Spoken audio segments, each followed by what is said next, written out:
అబ్బాయిల్ని ATM machine లాగే చూస్తున్నారు. Literal గా ఏటీఎం మిషన్స్ లాగే చూస్తున్నారు.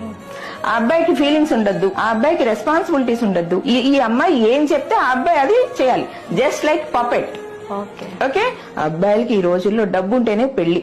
అమ్మాయిలు కూడా మోస్ట్లీ దానికే వాల్యూ ఇస్తున్నారు, కానీ ఆ అబ్బాయి క్యారెక్టర్ కి వాల్యూ ఇవ్వట్ల.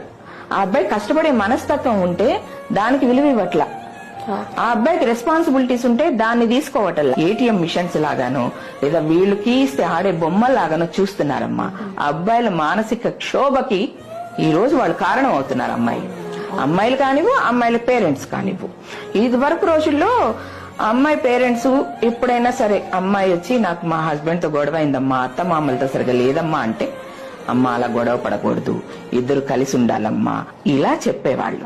ఇప్పుడు పేరెంట్స్ అలా చెప్పట్ల. అమ్మాయిల పేరెంట్స్ గొడవ పడ్డా నీకు వాడితో ఉండాల్సిన అవసరం ఏంటి, వచ్చేయి మన ఇంటికి వచ్చేయి, నువ్వు సంపాదించుకుంటున్నావుగా, ఇలా మాట్లాడుతున్నారు.